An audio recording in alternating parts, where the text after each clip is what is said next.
Ooh, that was pretty quick. I think because I'm right by the router over here, so that's always a good sign.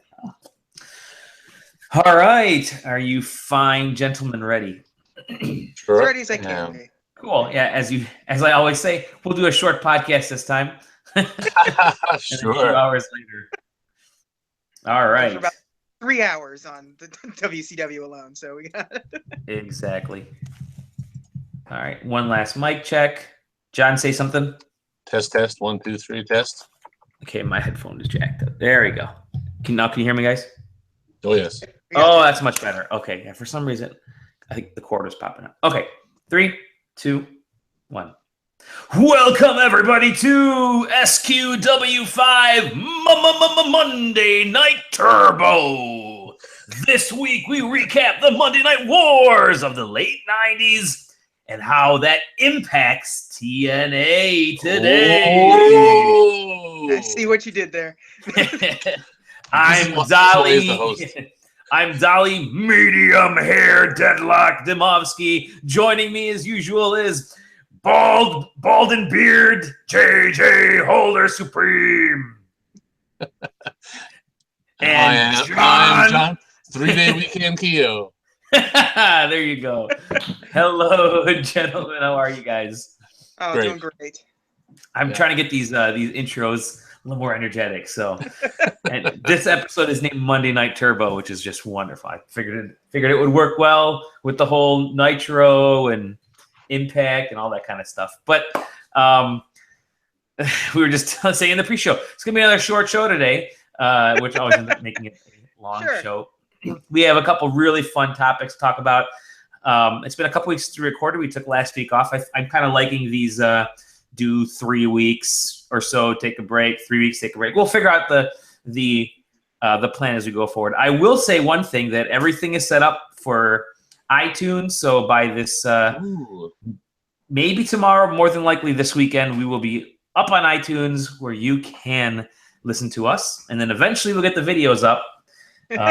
However, that's good. We'll see how that'll work on iTunes. But you can definitely listen to us and make sure you subscribe and comment on YouTube, dude. That'd be awesome. Or whatever people do. Yeah, whatever happens with people. Anyway, so, and we will eventually also get our own YouTube channel. Right now, we're just using mine for a bit, but that's okay. Anyways, very, very fun show today. We're going to recap the Monday Night Wars of the late 90s, early 2000s, and how that really does impact what's happening today and all the craziness that's happened since then. So, I want to jump right into the Monday Night Wars, and this is something that was super near and dear to my heart because I was going into college when things were really heating up between WWF back then and WCW. So I do want to ask you guys a question: were you WWF guys or WCW fans, or what were you? Well, for me, growing up, I was a WWF guy, a WWF kid. For WCW's point, we didn't really get very much of it. Just the stuff on TBS. It was well into the NWO takeover stuff before we got Nitro in Canada through TSN, and they were showing that at like 1 a.m. or like Tuesday afternoon replays. It wasn't live at all, but Canada is well known to be WWF country anyway. And to that point, I mean, in the Attitude Era, when all that stuff was coming to a head, I definitely found myself rooting for. I felt like suddenly Vince and them were the underdogs trying to fight back, and I was definitely sided with them. Okay. How about you, JJ?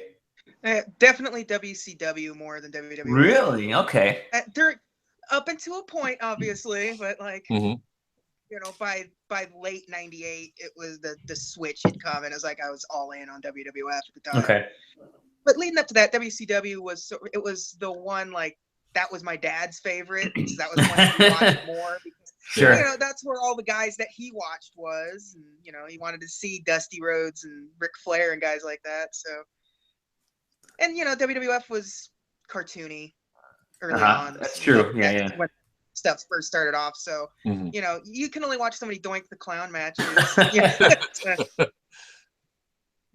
Yeah, I think WCW for sure. So growing up, I was definitely a WWF guy early on. I'd say probably the early 80s, throughout the mid 80s. And then WCW, which I think was it NWA back then? I'm not even 100% sure what it was, when the name changed, title change, all that. Well, NWA was sort of a sort of catch-all for a lot of those things. It was a group of promotions. So okay. WCW fell under the NWA banner, Jim Crockett Promotions, things like that. So there was I think it was like a Saturday night NWA show. And that was the wrestling show. Yes, and I watched that every Saturday night growing up, because the WWF stuff was usually Saturday mornings. I think it was like Main Event? I forget what the show was, but it was on Saturday mornings. Obviously, it's all pre-taped stuff. Superstars. Yeah, Superstars. Thank you. So that was my only outlet to wrestling was Saturdays, and I only watched NWA, WCW, Crockett, all that kind of stuff together, only because it was on, and really only rooted for like Sting and Ric Flair and maybe the Four Horsemen. That was basically because there weren't a whole ton of stars at that time. I mean, they didn't carry the cachet that WWF did. So I kind of viewed NWA as kind of like a dad's wrestling division. And it was very Southern and wrestling. Yes. Yeah. I mean, it was more about the wrestling, where, you would actually get superstars against fighting wrestling against each other on the regular broadcasts. Whereas WWF, you had, like we mentioned before, it was a Brooklyn Brawler, or, one of the jobbers that were on there. And a lot of those sort of Piper's Pits. And exactly. Yep. It was more of entertainment than it was wrestling. Yep. Yeah. I enjoy watching WCW when I could. My grandmothers both had different cable packages than I, and so they had TBS when I didn't have it. So I go watch it there when I could. So and like you, I enjoyed it for the wrestling. The wrestling style was definitely different. It was just like it was. I would go watch that stuff pre when Hogan went over. In that mid 90s. So once Hogan went over and all his buddies, I kind of got turned off from WCW a lot. Yeah, same here. I was fed up with him in his late WWF run at the time, and that carried over to WCW, so I kind of turned off most of it, except that I still flip it through, but I wouldn't sit down and watch Hogan versus the Dungeon of Doom matches by any stretch. But it's just the Bobby Eatons and Dean Malenkos and the Steve Regals at that time, and Flair, of course. I would watch for that stuff, but when Hogan came on, I was a huge Randy Savage fan, and that was where Savage. Sure. So, yeah. The superpowers, they were the tag team. No, I totally agree with you, and I think when the WWF really started to take hold at the late 80s, early 90s, kind of towards the end of Hogan's initial run there, and some of the other newer superstars were showing up, like Undertaker, and things that people were really starting to get new talent in. I mean, I was a huge British Bulldog fan back then. So there's a lot of cool, interesting new talent coming in, and they were really kind of playing off that whole kind of bubblegum pop wrestling of that time. Bret Hart becoming the biggest name in the industry said a lot about where WWF was going at the time. And and it was entertaining. Hulk Hogan needed to go. Yeah, I think there was a reason that it was on in the mornings with superstars, and in the evenings, the the WCW NWA show would air for more of the adult type stuff. So and it was that was the time slot. Like, that was the most coveted time slot in. I mean, Vince McMahon took over that time slot at one point. Yeah, that's true. Yep. That was a bad day for Superstation. They got some rough letters. So I'm glad you brought that up, because as I watched you guys gave me great homework to watch some of the Monday Night War stuff. I plowed through like 6 episodes today at the office, and you got the iPhone set up here, and you're watching that while you're working, and then you're listening to podcasts when you're driving. So it worked out really well. Definitely thank you for that homework. And I had seen there was I think it was on Netflix. There's a whole documentary about the Monday Night War, which I thought was pretty cool. And it is kind of an hour-long summary of the whole thing. But and it's actually pretty cool. And it is one of those, history is written by the victors kind of. Yes. WWE Networks is definitely written by the victor. Because Vince McMahon is the nicest person on the planet. Yeah. The Death of WCW book by Brian Alvarez and R.D. Reynolds is a very good sort of history. It just came out on audiobook, and I've been listening to it. Like, it's a 10th anniversary edition because the book came out like 11 years ago. So WCW had just barely been shut down by this point.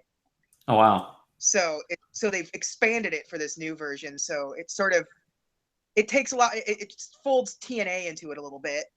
Sort of the lessons that weren't learned from what happened to WCW, but it's a really good history of WCW. Like the first quarter of the book is a history lesson of WCW and where it came from.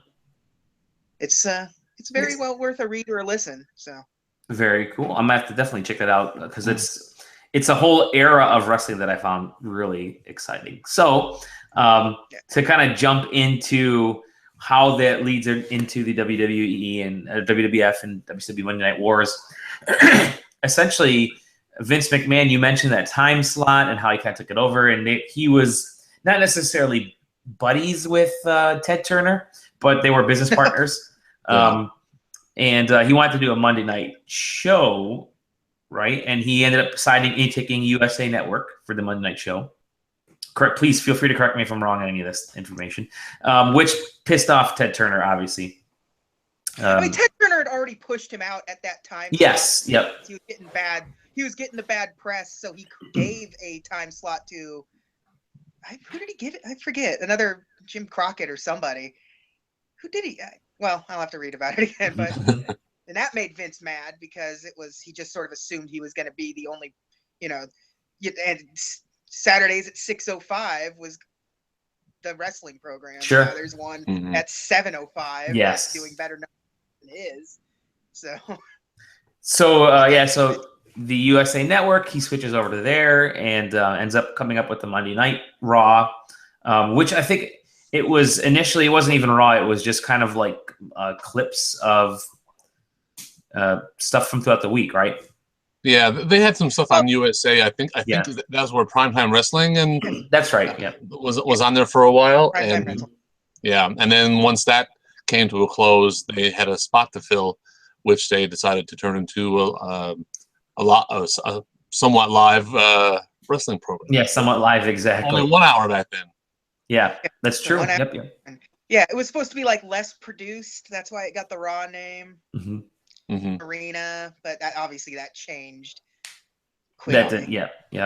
So it was also kind of interesting as arenas were very small. I think the first one was in a like a theater or something in New York or whatever it was. It was like 800 people or 600 people or something that they could fit in. Yeah, the Manhattan Center. The Manhattan Center. There you go. Yep. So they started Raw, and at the same time, was it around the same time that WCW had started Nitro?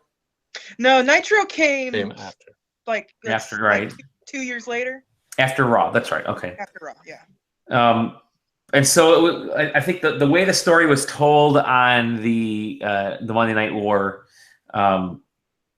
program is it was essentially Ted Turner saw some value in competing with Vince McMahon and ended up kind of giving an open casting call internally in WCW to have a producer. He wanted to get into more of the entertainment side of what wrestling was about, and lo and behold, Eric Bischoff, he was the WCW magazine guy, right? He was the on-air kind of the roundup of news dude. He wasn't. Didn't have any sort of like actual power within the company at the time. No, he was like an interview guy. Yeah. Good-looking guy. Standing holding the mic, basically. Mm-hmm. Yeah.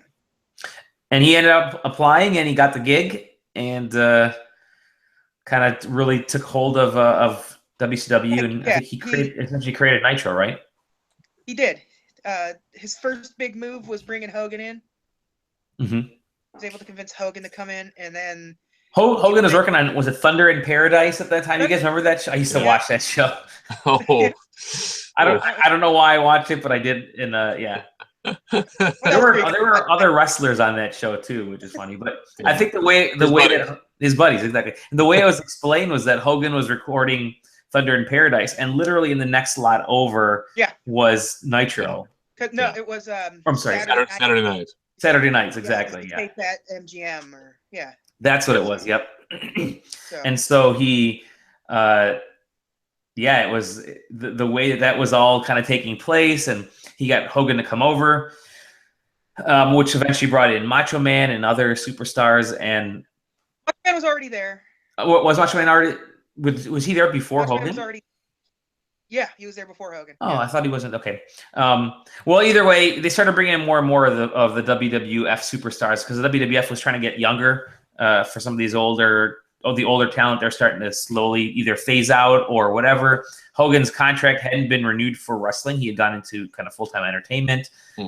Randy Savage Macho Man was doing commentary, and he didn't want to. He wanted to actually get into the ring again. And I do remember some of those episodes and those interviews, and you could tell he really wanted to get into. Watch some early Monday Night Raws. And you feel bad for him. Oh, yeah, brother.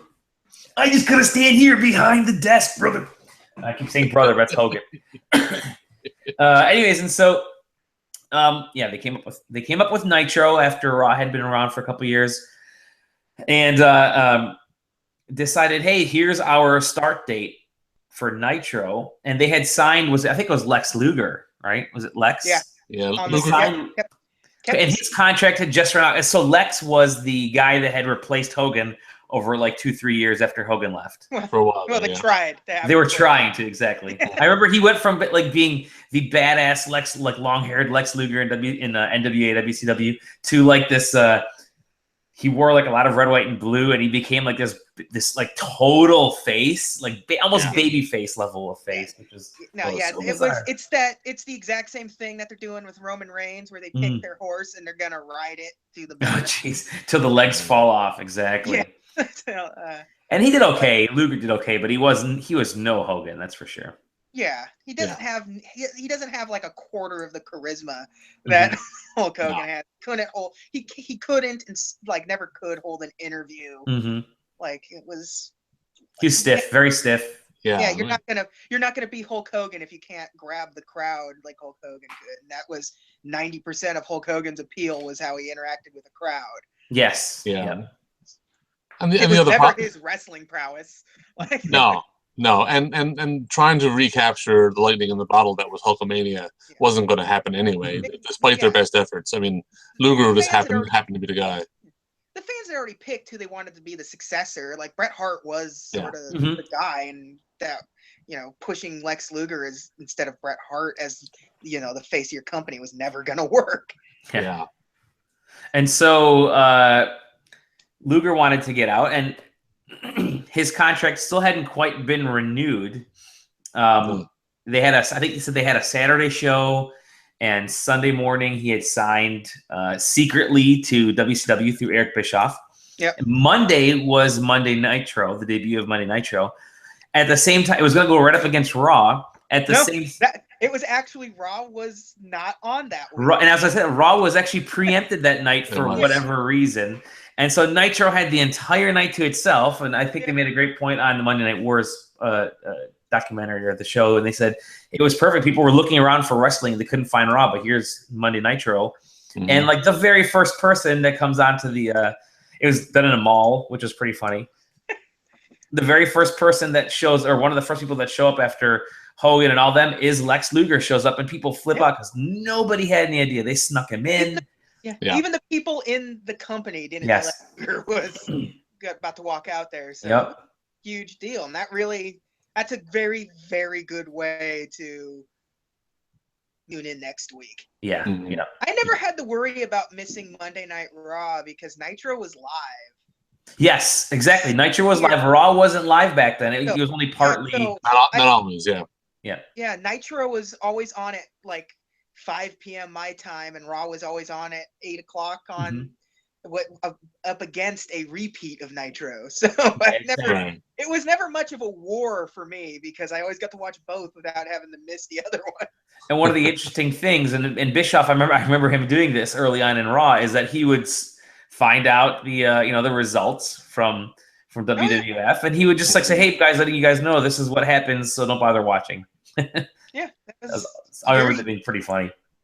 That was a very terrible thing to do, but it was exactly. Like the first wrestling shows I went to was a Monday Night Raw taping back. Oh, really? A month's worth of Monday Night Raws. Wow. That was miserable. Like you're seeing the same guys wrestle 2 or 3 times. Oh, jeez. Yeah. Here's Scott Hall. Here's Razor Ramon again. Here's Razor Ramon again. Yeah, I saw Shawn Michaels wrestle like 3 or 4 times. Jeez. Was it like a 6-hour show that they taped while you were there? Yeah, I mean, and they taped like, superstars and dark matches too. So it was... That's insane. That's absolutely insane. But that's how WWE did it back then, and they were fine doing it. Yeah, because at the time they were hemorrhaging money, so they needed to save it. Yes. Yeah. Just doing it in one town for a month saves a lot of money. Mm-hmm. It's how TNA has been able to survive for as long as they have. Yeah. So Nitro got pretty successful pretty quickly, I think, because they were live and they kept bringing talent over. And I think Luger signed for $100,000, which even by then, I mean, as highly touted as he was through WWE or WWF, that wasn't a ton of money. Now that's nothing for a wrestler, right? I mean, it's basically pennies for what some of these bigger superstars get, obviously. But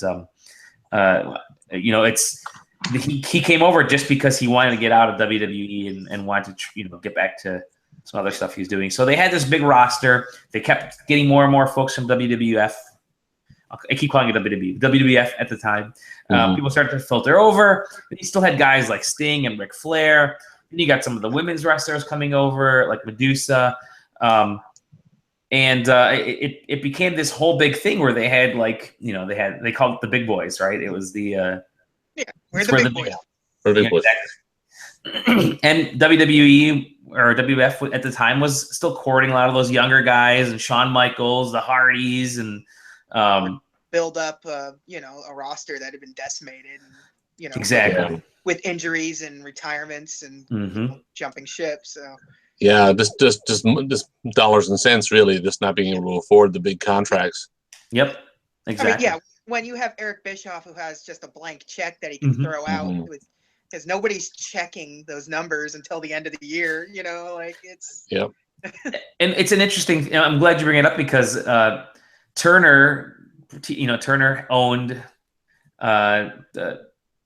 WCW and NWA, and so they were a business, a big entertainment company, not Time Warner, all that stuff, not necessarily a wrestling company. And meanwhile, WWF was wrestling first before anything else. Yeah, and so when you're focused only on wrestling, we have one product, and it goes through some turbulent times, and you're on death's door. And I do remember the WWF at the time, people not thinking it was actually going to survive that much longer, or at least not in that same capacity, And WCW, they were the ones that instituted like really regular pay-per-views and a lot of the things that we kind of take for granted as the norm right now with wrestling. Yeah. It really became because of the WCW and because of some of the really cool things that they were trying. It was a lot of catch up for Vince. Yes, exactly. And those first couple years, you definitely saw it because when they finally transitioned to a fully live show, it took a while. I mean, it had been decimated by that Bischoff's tactics, and for a long time they pretended that WCW was nothing, didn't really matter. Yeah. And I think they do mention kind of a pivotal point where they start to mock Hogan and Macho Man and Bobby Heenan and all that kind of stuff because they had obviously gone to WCW with those fake ads of the huckster and the nacho. The huckster and the nacho man, yeah, exactly. Billionaire Ted. Yes, billionaire Ted. Yep. Yeah. So I mean, at that point, the minute you acknowledge your enemy, you start to give them leverage, and that's kind of what happened. And Bischoff was never afraid to use the name WWF on TV. Right. Other names of other he knew what he wanted to do and didn't care. Yep.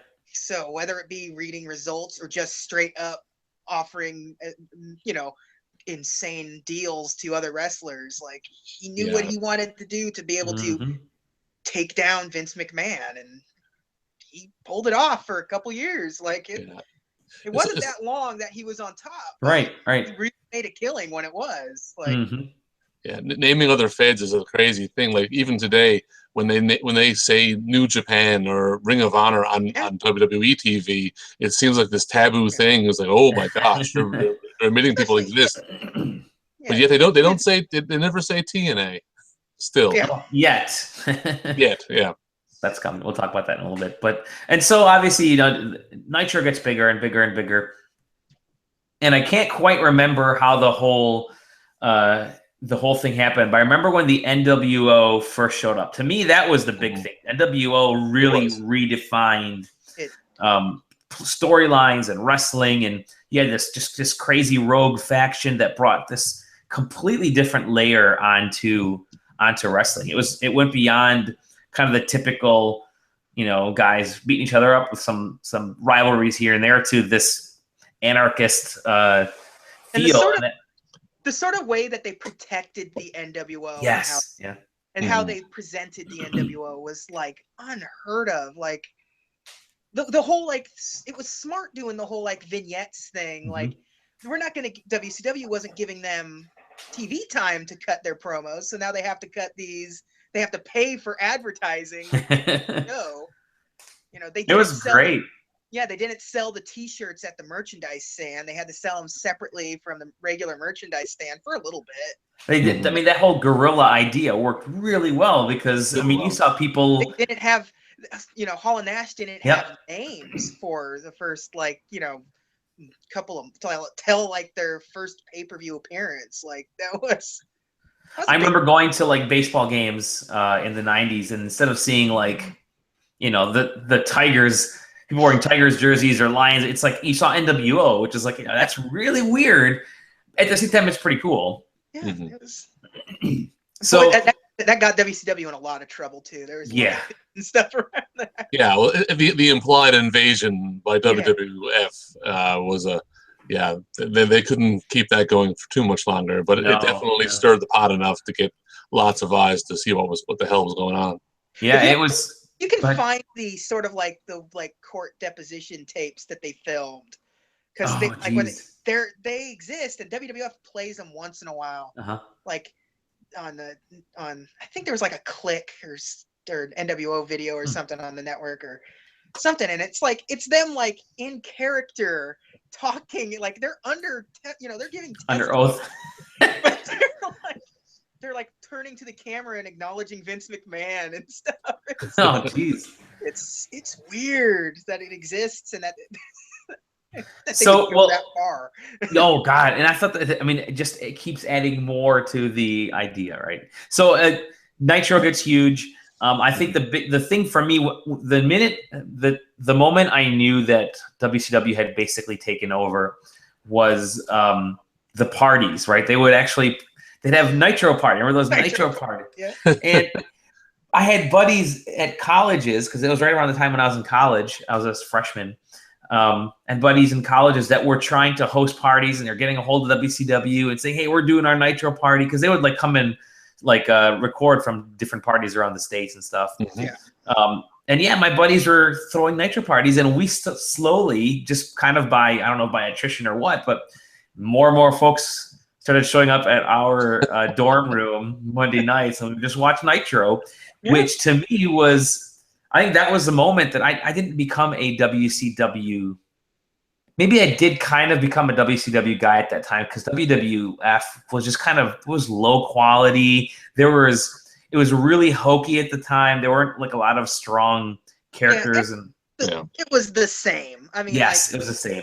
It was they didn't adapt. Nope. And it wasn't for a couple more years until they really started, you know, adapting. And it was the biggest year of wrestling ever was 1998. 98. Oh, really? Was it? Yeah. Yeah, I've been watching old Raws, and I'm at the point now in 97. I'm about 2 months out from the screw job, and so what was the screw job? Starting to take shape. The Montreal screw job in November '97, when Brett got screwed and he left the company, and Vince became Mr. McMahon and all that, and Austin came up was on it. It was going up very quickly, and Shawn Michaels DX had just been around, you know, pretty shortly at that point, and it was they were really finding the things that they were throwing at the walls were finally sticking, and now they were the starts of momentum. The very beginning of the momentum shift was around late '97 and getting into '98. Yeah, characters started getting defined in the WWF at that time. Yeah, very important for WWF to learn that part of it. To like all those young guys and new guys that you mentioned, Dally, they finally found who they were and how they could work within that. Again, I thought it was just a complete land of experimentation to try to see what was going to work and who was going to people who would rise to the top, and they found those people and they rode it to the races. Yeah, they at times it seemed like they would take any character whatsoever, because you had moments in WWF in the mid '90s where you'd have folks that would be on there for maybe 1 or 2 weeks, and that was it, because they just were not very good. The crowd didn't enjoy them. They couldn't work a crowd. They couldn't work the mat. But it seemed like they were taking anybody. I so distinctly remember the Goon. Oh, yeah. I remember the Goon. The Goon. Yeah, how about a hockey bully? Yeah, that's a wrestling character. Yep. I still remember one of my favorite things was the egg hatching. Remember the infamous hatching? Was it Survivor Series or was it? Because Survivor Series was their Thanksgiving pay-per-view. So of course a turkey hatches from an egg, sure. Which still is that's still maybe my all-time favorite pay-per-view event is Survivor Series. Just the way it was set up in the olden days with the 4 versus 4. But we can get into that kind of stuff later on. Sure. So I think 97, 98 is when the momentum really starts to shift. And the WCW had been riding the NWO for a while at that point. And you had all like the splintering factions within the NWO with the Wolf Pack, and they had the red shirts and the white and all that kind of stuff. If you ever want to hear some very interesting stories, it's like Hulk Hogan had full creative control of his contract. Yes. That was the major thing. That's the one thing that really hurt WCW a lot in the long run, was giving these guys full, especially like Hulk Hogan, full creative control, so he could say no to something. Yeah. But he also knew how to play the ratings game. When he knew when WCW was going to go up against football or not basketball finals or things. Okay. When he would decide to take some time off and then come back the next week and ratings shoot back up again, and he can say it was his fault that he wasn't there last week, so of course ratings dropped. But of course, right? But it's people are apparently idiots and didn't realize. Oh wait, we weren't on last week. Well, I think that is what ended up hurting WCW in the long run. Was you had Bischoff, a guy who wasn't necessarily a businessman, and his team weren't business folks. They were producers. They were folks that they knew entertainment, but they were, like you mentioned earlier, they were signing contracts, just throwing money out there. They weren't smart with their money. That was also one of the huge things. Yes. Of Hall and Nash was guaranteed contracts. That didn't exist at the time, and now that's normalcy. That is everyone has a guaranteed contract now, and that's everyone thanks Hall and Nash for that. Like every time you see them in interviews or something, it's like wrestlers thank them for introducing guaranteed contracts. They had stupid things like favored nations. Oh, really? Which was if somebody came in and made more money than them, they got a boost to match. Oh, them. wow. Huh. So they would bring guys in and have friends and stuff come in to bigger money, so they would guarantee themselves. Oh, geez. Well, gaming that system. Good politics.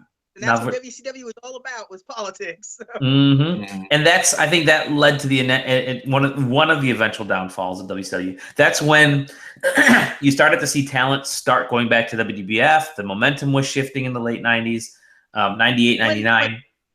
John Waltman went back to the WWF to become X-Pac. Was sort of like the first sort of things are looking very bad for WCW. It wasn't.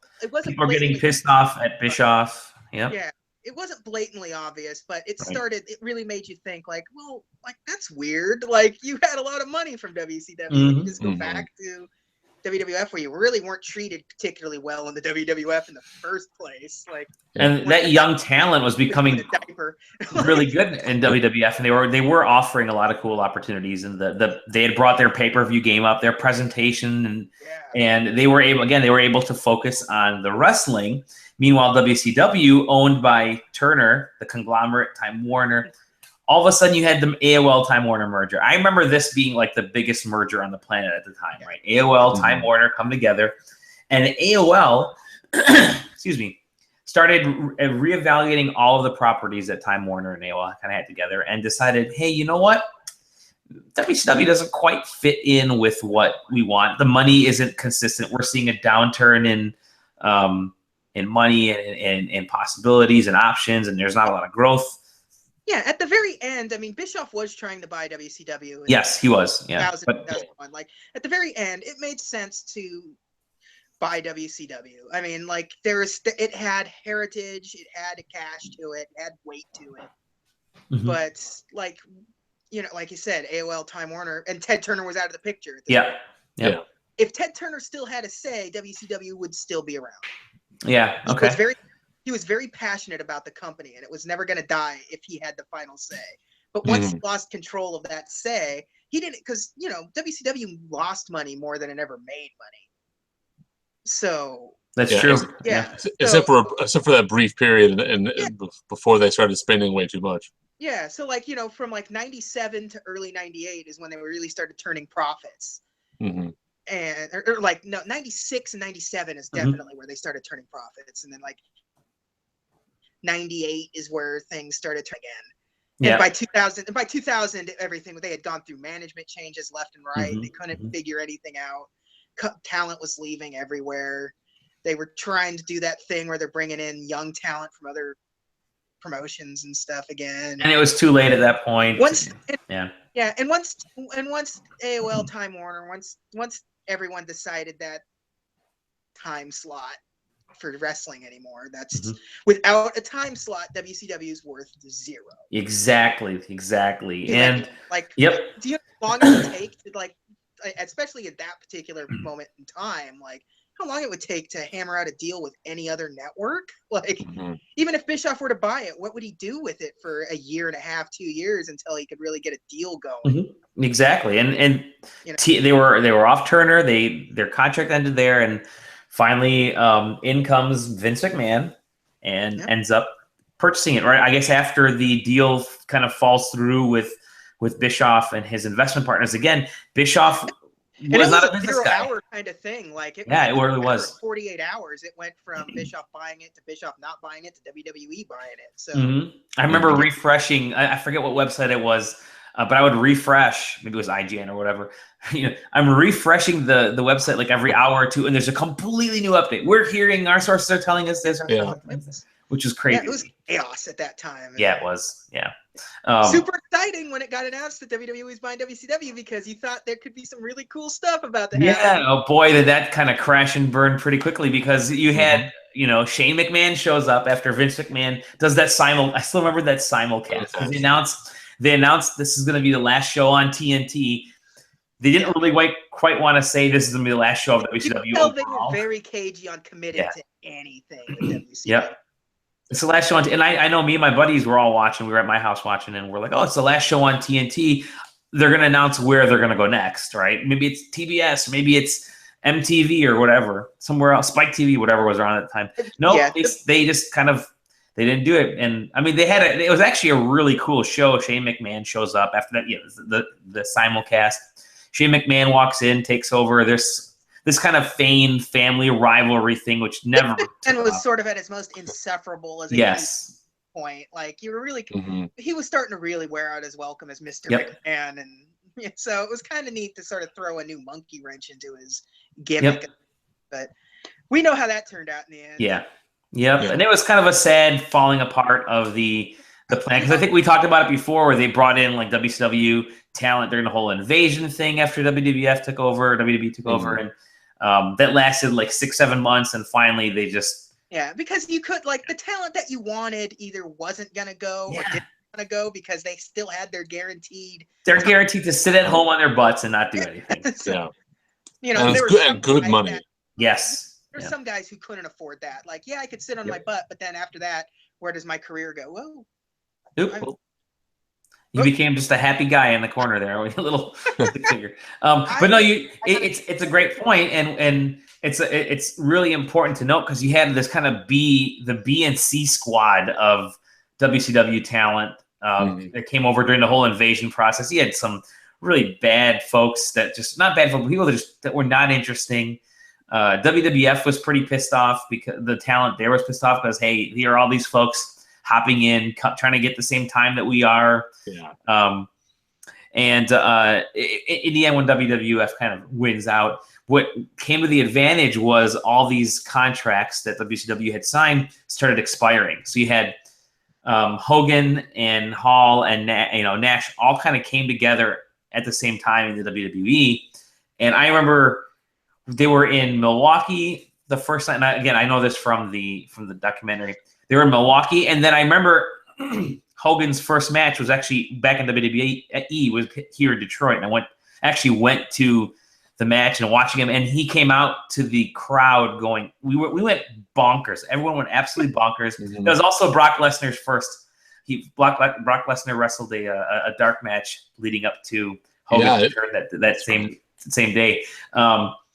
It was the crowd lost it. And he was kind of coming in as the NWO, sort of a bad guy in a weird way, but people couldn't help but be happy that he was back in the WWE. Yeah, that was like right after the Rumble, I believe, or might have been after. And leading up to WrestleMania, so Hogan started feuding with The Rock and all that stuff. And I was at WrestleMania 18. Oh wow! Cool. In Toronto, and just what you said, like the crowd went absolutely batshit for Hogan. I was at WrestleMania 19 where Hulk Hogan wrestled McMahon. Oh yeah. And I mean, even then, Hogan's pop was still huge. People were still like, we're talking a whole year after that. It's still people are still hot for Hogan, and and they would trot out his corpse every year. It seemed like at WrestleMania, and that was basically the last few times that Hogan showed up. But I mean, in a nutshell, that's the Monday Night Wars. But it was so interesting in that time, 95, 96, 97, 98, when things were heating up between these two big wrestling promotions, and we had. WWF was the stodgy old promotion that did things really by the book. And then you had the WCW, which was fresh and new and kind of took things in a different way. And Bischoff was perfect in that position of producing because that was his background, but not so much in the business side. You had WWF, which was decent in the business side, but kind of failing on the entertainment side. And so it was interesting to see these two kind of go at each other, and I mean, I'd hang out with friends on Monday nights just to watch WCW, and then and I wasn't even really a wrestling fan. It became a very social event. I think to me that was one of the coolest aspects of it.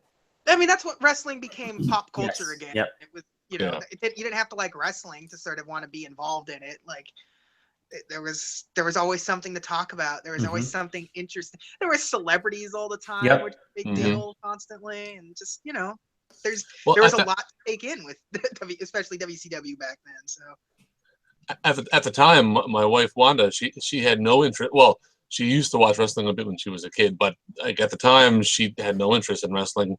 And so, when we first got together, I was kind of showing her things in wrestling that were more storyline based. And one thing that was neat that WWF was doing at the time was that they were focusing on wrestling, but they were taking more risks in what kinds of stories they were going to tell, whether that be a little more edgy or a lot more edgy actually than what WCW was doing at the time to pop some ratings. But the stories were just better between the Austin McMahon storyline and how each week you just didn't know what was going to be the next thing that they were going to do that was totally off the wall, and that drew us in. And even again, the pop culture thing you said, like people who weren't wrestling fans were drawn in by these stories. I mean, they weren't there to watch a 3 count. They were there to watch what the heck they were going to do every week. And so it was a big part of that tide turning. It's just a fantastic time for wrestling, Yeah. And it's a time that can't ever happen again. Like, yeah.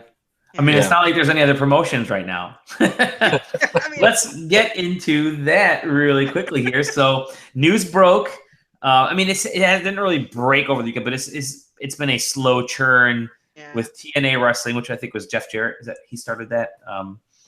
It was like Jeff and Jerry Jarrett. Like, like it was it was like part of the NWA brand when it first. Yeah, it was. Yeah. But when it first started, it was pay-per-view only. Oh, was it really? Okay. It was. Yeah. Like a weekly pay-per-view before a reduced price. Yeah. And then it was. I remember looking at it and thinking, like, why would I spend like $100 a month to watch wrestling? Like, it's a bad business practice. I think one of the interesting things for me, and this is really recent, was when Billy Corgan bought took ownership of the. It's not his first foray. You know what word I'm saying here? Foray. Yeah, right into wrestling either. It was. Oh really? Yeah, because he was part of some other wrestling organization, something little independent thing, but nothing major. But I think he's a wrestling fan. I think he was in some of the later days of ECW. Oh, okay. You might be right. For a couple of shots, not much, not like what he's doing now, but. Well, WWE bought WCW and ECW right around that same time, and then they've been kind of. Sorry, go ahead. No, I was gonna say it's like that's what you're gonna like with the ECW thing, like that's probably. I mean, if WWE winds up with TNA, it's probably gonna be closer to it. ECW situation than a WCW situation. Yeah. So what they're saying right now is at least some of the stuff that I've been reading today, and actually makes a whole ton of sense, is that so TNA has been around for a little over a decade, somewhere around there. Dixie Carter the Carter family owns a big chunk of it, like 70% of it, and then some other investors. And it's been losing talent. Like a lot of the guys just went to WWE. I mean, they became bigger stars. WWE, Ring of Honor. Yep. Japan, exactly. And so WWE, they're kind of facing some financial hardship right now, and WWE's coming in and saying, I mean, this literally could happen any day now because the last show is like today and tomorrow, basically. Well, today or tomorrow, right? Because they're saying that they don't have the money. They don't have the money to put on their pay-per-view on Sunday. Yeah, yep. And so the WWE can buy it, and from what I've been reading, it's pretty smart, is they're not buying it for the talent because the majority of this talent is gone. They're buying it for the back catalog of AJ Styles and all those guys, right? Yeah, WWE wants that tape library. There's no doubt about that. Yeah, there's some value. There's a real value there. You've got a missing decade of certain wrestlers' careers. Like that's where Sting was between the closure of WCW and intro into WWE. Like there's Samoa Joe, who eventually main roster, AJ Styles. So it's amazing to me that now in this day and age, the actual streaming network of WWE has so much power that they're willing to buy TNA Wrestling strictly to bolster their online streaming and their catalog of information, which is wild.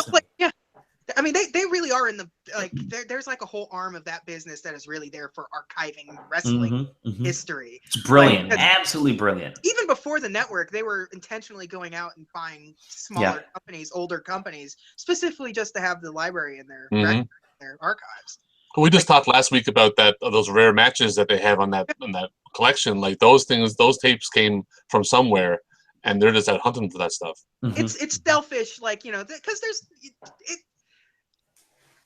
like I want WWE to buy TNA so I can watch TNA stuff. I missed a lot of TNA stuff, but everything that I watched of TNA was so terrible. But I love terrible wrestling, so I will put on a playlist of WCW 2001 and just watch away. Like it's. But just being able to. Them sending out Jeff Hardy absolutely wasted. Yeah. But just being able to cherry pick that stuff. Sorry. But I watched that pay-per-view. There's things like that I would like to see. There was some bad TNA stuff that will be. It's so bad. It's so good. Yeah. But like it doesn't, like Billy Corgan, him buying that company outright seems dangerous. Yeah. Like, yeah. what do you get out of it? Like a wrestling promotion. But He should stick to Cat Fancy because that's all he. Yeah, that's all he. they have a bad TV slot. Yeah. And the name's been poisoned. Like TNA is a bad name to begin with for a wrestling promotion. But on top of that, of what total nonstop action. Yeah, but like, what are you buying by buying TNA? Like millions of dollars of debt, in the name of a company that is known to not pay wrestlers. Like, like, with the WWE buying it, like they may not even buy it. They may wait to the ECW thing and let that company go under. Oh, really? So that's what happened. Because like with the ECW, they were just the highest bidder for their assets because they had already gone bankrupt. So that's how they got ECW stuff. They were just the highest bidder for the ECW's assets after the company had basically folded already because WWE took their time slot on television. Yeah. Effectively killed that company. But I mean, that would make more sense because does WWE want that debt? No. Like, but at the same time, what's more important? Because WWE could easily pay that debt. Like they could pay it. I mean, is it worth? Are there enough fans right now of some of these wrestlers that they're willing to pay for that debt just to fill out that back catalog so people could be interested in because who are the biggest names in TNA right now? The Hardys, whose contracts are almost up. Yeah.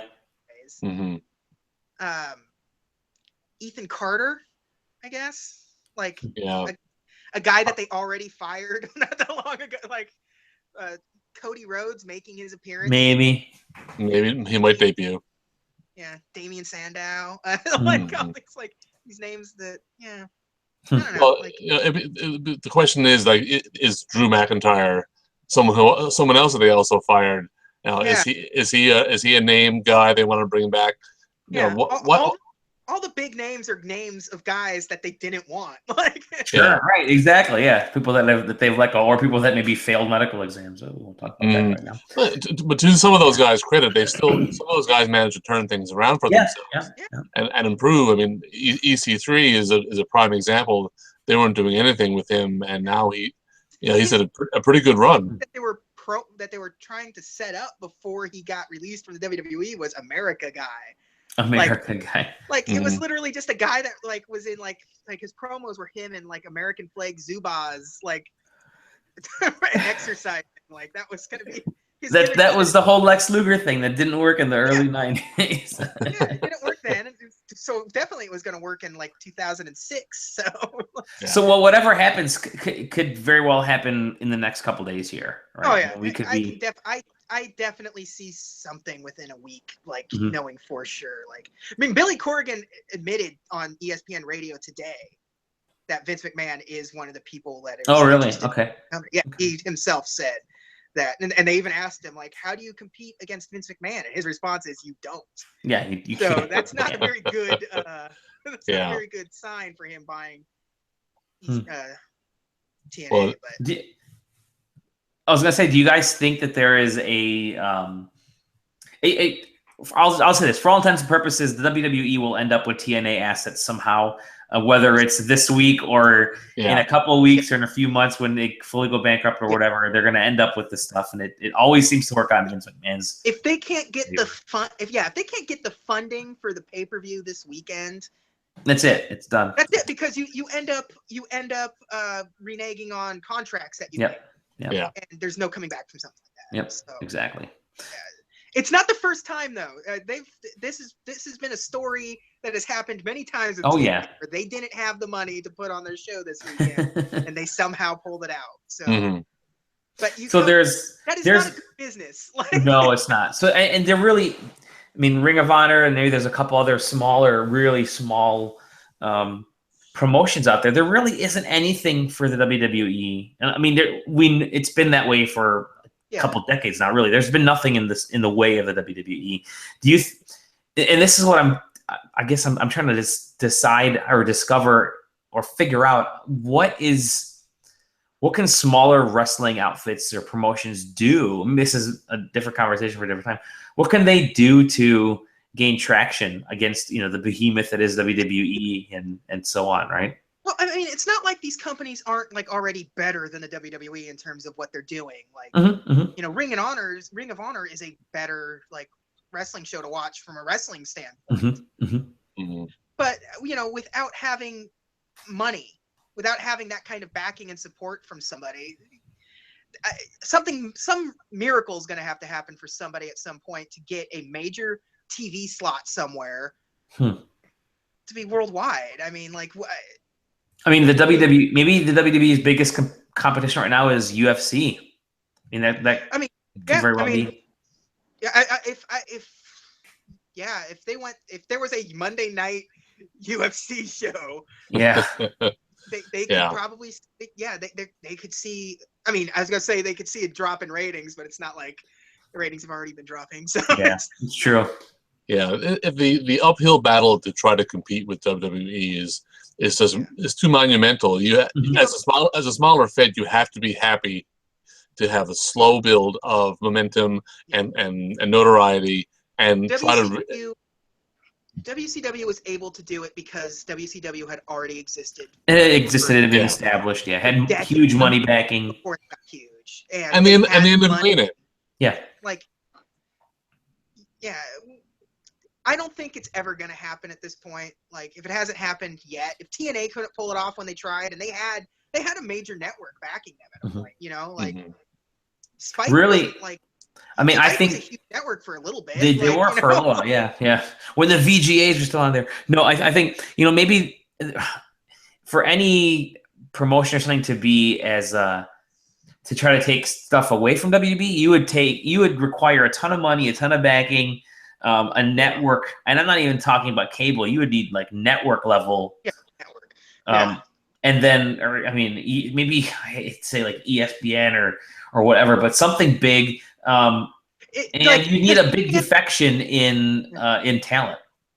Yeah, you can't because that was one of the things WCW was going to turn everything around at a point because Bischoff was working a deal with NBC. They were going to have a network special multiple times a year. All right, that's true. Yeah. And that was going to turn everything around, and obviously that fell through. Or else, if you had an NBC deal, that might actually help turn. I mean, you can't have an NBC deal because WWE is part of that. Yeah, USA is part of that umbrella. Sure. But something like that. If Disney decided to get into the wrestling business, ABC and ESPN are two huge networks to put wrestling on. So I mean, that could. I mean, not that ESPN won't even touch hockey, let alone wrestling. But there are opportunities. Well, but ESPN it's weird seeing ESPN talk about wrestling again. It's super weird to this day. Like, getting alerts from the ESPN app talking about happenings in WWE is something else these days. But and maybe just you have stuff like Lucha Underground, which is it's its own completely different thing, and it works well, and it's happy being what it is, and maybe that's the direction you can go in because it's very different than WWE. Yeah, I think that's the absolute. I mean, TNA. I mean, TNA got people to watch TNA when they were doing that weird Matt Hardy stuff. That turns people in because it is absolutely unlike anything that WWE has ever done. Yeah. Like, even when WWE tried to do it, they couldn't pull it off. No. They don't have that. That's not that. They are a wrestling company, and just deviating too far from wrestling doesn't work out for them. Like, every single time. Like, whether it be a weightlifting league or a football league, when they deviate away from what they know what they're doing, which is the wrestling side of things, it doesn't work out for them. And so, having somebody come in and be a completely different type of wrestling, a thematic wrestling league, could be very cool. Could act with huge money behind it and a backing of some key players in the industry. Maybe you could actually, pull something off. But until then, it's just going to be where we're at now. I mean, it's just you've got to get it in front of eyes. I mean, Lucha Underground, I think, is a tremendous product, and it's unique and it's unpredictable. and those are key things. But you have to have like being on the El Rey Network. While it's a nice thing for Robert Rodriguez to have his own show, I don't think enough people have that channel or have access to it. I mean, I don't have that channel. Right. Like, I have to get like Sling TV or whatever to be able to right. find it off of iTunes. Like you have to have that distribution channel because I mean TNA, like you said, JJ, the Matt Hardy stuff has brought eyes to TNA, but those eyes may not know where to exactly look. I mean the pop channel. I had to watch it on YouTube because they uploaded it to YouTube. Right. Like that was where I have to watch that stuff because I don't think I get that channel. I've never seen it on my TV. I know it used to be the TV Guide channel. Yeah. That's as far as my. So, like, I don't think I get that channel. Well, maybe I do, but it'll be super interesting over these next couple days for TNA to find out what happens and and how that potentially affects just more of the landscape of wrestling and some of the things we talked about today. But we're unfortunately going to have to end our short, long episode. Not a short one. A pretty short one. This may be the longest one yet. That's quite all right. Always fantastic. We only barely touched on any of did only barely. I'm sure we could do more. There's so many awesome things that came out of the Monday Night Wars. We'll definitely come back to it. And listeners and viewers, please let us know if you'd like us to talk about more aspects of this, specific aspects of this, because there were so many great things that came out of the Monday Night Wars, and we wouldn't have talked about the Cruiserweight Classic if it wasn't for the Cruiserweight Championship and all that stuff within WCW that really brought that class up. So anyway, save that for another day. You will find us this weekend, more than likely, if not tomorrow or Saturday, Sunday at the latest, up on iTunes, which will be awesome. Yeah, you can finally subscribe, and all our old episodes will be on there. This is our 5th episode, which is pretty cool already.